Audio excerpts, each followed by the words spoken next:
subscribe now and press the bell icon. Never miss an update. Today I am going to discuss transmission line. तो आज हम बात करेंगे transmission line की। तो transmission line basically parallel wire transmission line, coaxial transmission line and optical fibre transmission line बहुत सारी होती हैं। तो हम बात करते हैं पैरेलल वायर ट्रांसमिशन लाइन। तो parallel wire transmission line basically इसका हम प्रयोग टेलीफोन लाइंस में करते हैं। ठीक है, इट मीन्स ये टेलीफोन लाइंस में इसका प्रयोग करते हैं। सिमिलरली अगर इसकी बात करें कोएक्सियल की, तो ये हम सीआरओ में इसका यूज़ करते हैं, वहाँ पर इसका प्रयोग करते हैं। तो these are the parallel and coaxial. अगर हम इसके इक्विवेलेंट सर्किट की बात करें तो एक ट्रांसमिशन लाइन एज्यूम करते हैं जिसकी लेंथ एल होगी, ठीक है, जिसमें करंट आई फ्लो कर रही होगी और उसमें वोल्टेज वी होगा। सो अगर हम उस एल लेंथ की ट्रांसमिशन लाइन में डीएल के लिए, यानी डीएल लेंथ, छोटी सी लेंथ डीएल के लिए अगर कैलकुलेशन या एनालिसिस करें तो जो भी उसकी एनालिसिस आएगी वही उस एल लेंथ के लिए भी होगी। सो हम एक एल लेंथ का एक छोटा सा टुकड़ा लेते हैं जिसकी लेंथ डीएल होगी, उसमें करंट आई फ्लो हो रही होगी और उसमें वोल्टेज वी होगा। तो उस छोटी सी लेंथ का हमने इक्विवेलेंट सर्किट यहाँ पे ड्रॉ किया है, यू कैन सी हियर। तो transmission line basically consist 4 parameter. First one register, inductor, capacitor and conductance. तो ये इसका इक्विवेलेंट सर्किट है, यहाँ पर आप लोग देख सकते हो। और किस लेंथ के लिए? डीएल लेंथ के लिए एज्यूम किया। तो इसको हम लोग लिख सकते हैं R D L, L D L, C D L and G D L भी लिख सकते हैं, क्योंकि हमने डीएल लेंथ के लिए कैलकुलेट कर रहे हैं। ठीक है, सो अगर ये 4 पैरामीटर हैं तो आर अगर इसका देखें तो ओम पर मीटर, क्योंकि डीएल लेंथ के लिए हम देख रहे हैं, एल हेनरी पर मीटर एंड सी फैराड पर मीटर एंड जी इज यानी जस्ट अपोजिट दिस महो पर मीटर। तो दीज आर द 4 पैरामीटर। अब हम बात करते हैं अगर ट्रांसमिशन लाइन में ये 4 पैरामीटर हैं तो which one is responsible for which cause. तो R is responsible for total power dissipation. R अगर यहाँ पर लगा है तो क्या करेगा? टोटल पावर डेसिपेशन के लिए ये रिस्पॉन्सिबल है, जितनी भी उसमें पावर डेसिपेशन हो रही होगी।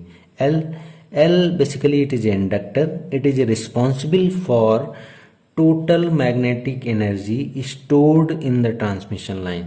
जितनी भी मैग्नेटिक एनर्जी स्टोर्ड होगी ट्रांसमिशन लाइन में उसके लिए इंडक्टर रिस्पॉन्सिबल है।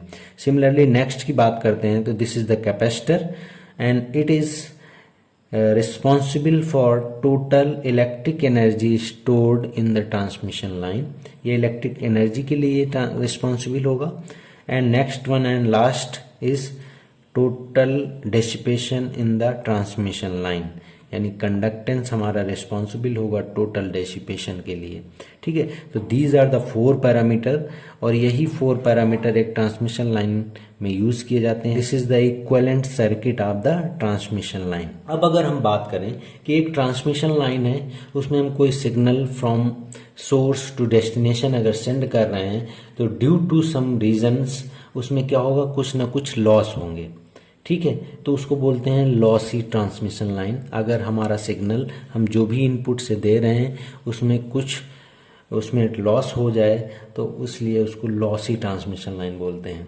इसी तरीके से होती है एक transmission line lossless transmission line. Lossless transmission line के लिए क्या कंडीशन होती है कि if R and G is equal to 0, अगर R और G की वैल्यू 0 होगी तो जो ट्रांसमिशन लाइन होगी कैसे बिहेव करेगी? लॉसलेस की तरह।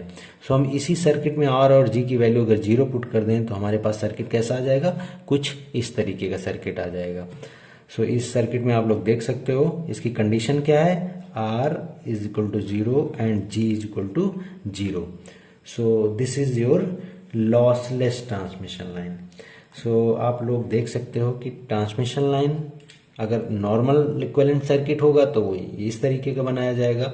अगर उसको हम लॉसलेस के लिए बनाएंगे तो इसके लिए कंडीशन क्या है? आर यानी resistance and conductance should be equal to 0। तो जब 0 पुट करेंगे तो हमारे पास इक्विवेलेंट सर्किट इस तरीके का आ जाएगा। अब अगर देखें कि अगर this is the transmission line और सिंपल अगर हम देखते कि इसका इक्वलेंट क्या आएगा, यानी इसमें इम्पिडेंस क्या होगा फॉर सीरीज कॉम्बिनेशन के लिए, and what is the admittance. Admittance क्या होता है? Admittance basically Z is equal to होता है 1/y। y is admittance and Z is the impedance. तो अगर हम सीरीज की बात करें इस ट्रांसमिशन लाइन में, तो सीरीज में कौन कौन से एलिमेंट लगे हुए हैं? एक रजिस्टर लगा हुआ है और एक इंडक्टर लगा हुआ है। तो फॉर सीरीज इम्पिडेंस, तो यहाँ पर हम देख लेते हैं जेड की वैल्यू क्या होगी फॉर सीरीज के लिए। तो इसमें सीरीज में कौन कौन से लगे हैं? आर और एल। तो इसमें सिंपल सा R plus J omega L हो जाएगा। This is the impedance for series connection. And दूसरी बात करते हैं, हम निकालेंगे एडमिटेंस, यानी संट एडमिटेंस इसको बोल देंगे। Shunt means parallel. तो पैरेलल में क्या है? दो एलिमेंट्स लगे हुए हैं। तो अगर इसका हम संट एडमिटेंस निकालेंगे तो सिंपली इनको दोनों को ऐड कर देंगे। जैसे यहाँ पर हमने सीरीज इम्पिडेंस निकाला है तो इन दोनों को ऐड किया है, यहाँ पर हम संट एडमिटेंस निकाल रहे हैं तो अब इन दोनों को ऐड कर देंगे तो जी प्लस जे ओमेगा सी हो जाएगा। ठीक है, तो this is the series impedance and this is the parallel admittance. बात करते हैं इनफाइनाइट लाइंस की। व्हाट इज द इनफाइनाइट, यानी अनंत लाइन ऑफ ट्रांसमिशन लाइन क्या होती है? तो इनफाइनाइट की अगर बात करें तो सिंपल से एक ट्रांसमिशन लाइन ले लेते हैं। यहाँ पर इस तरीके से कुछ एक ट्रांसमिशन लाइन होगी, ठीक है, जिसमें करंट IS फ्लो कर रही होगी, ठीक है, और इसका जो इनपुट पावर सप्लाई यहाँ पर ES होगी इस तरीके से, और ये क्या है? इन्फिनिटी लाइंस होगी। इन्फिनिटी लाइंस होगी तो ये इनफाइनाइट टू इन्फिनिटी, यहाँ पे हो जाएगा टू इन्फिनिटी, ठीक है। सो इसमें करंट IS फ्लो कर रही होगी। इसमें जो अप्लाई किया गया होगा यहाँ पर वोल्टेज वो ES एज्यूम कर लेंगे, तो इसका जो भी इम्पिडेंस होगा वो यहाँ पर Z इनपुट इम्पिडेंस लिख दो, या इसी को हम बोलते हैं कैरेक्टरिस्टिक्स इम्पिडेंस, ठीक है। सो सिंपली अगर इस इम्पिडेंस की बात करें तो इसका इनपुट इम्पिडेंस इनफाइनाइट लाइन क्या होगा? It is the ratio of voltage ES and IS के रेशियो को इनपुट इम्पिडेंस कहते हैं। तो यहीं पर इनपुट इम्पिडेंस ही क्या है? इसका कैरेक्टरिस्टिक्स इम्पिडेंस है, और ये क्या है? It is the ratio of voltage and इसमें फ्लो करने वाली करंट के अनुपात को हम इनपुट इम्पिडेंस कहते हैं, और यही इनपुट इम्पिडेंस इन्फिनिटी लाइन का कैरेक्टरिस्टिक्स इम्पिडेंस भी होता है। तो this is the infinite line. Simple अगर दूसरी बात करें कि what is the short line terminated in Z not, तो इसी को बोलते हैं short line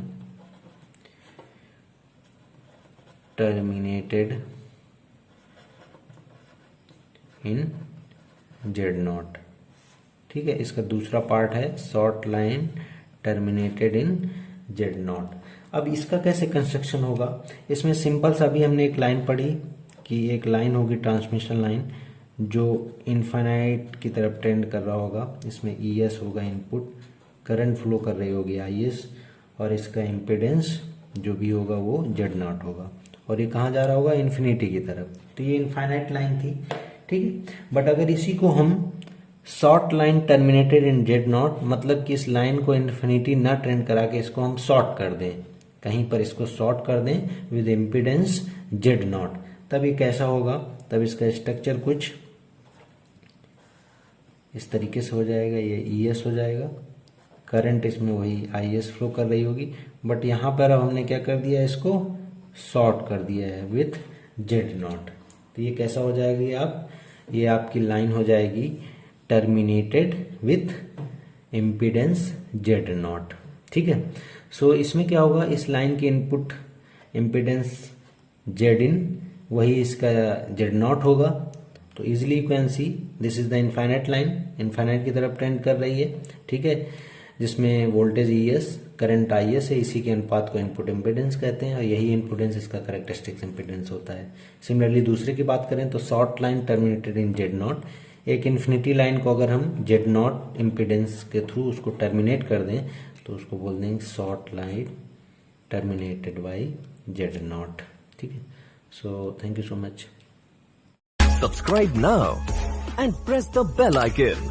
Never miss an update.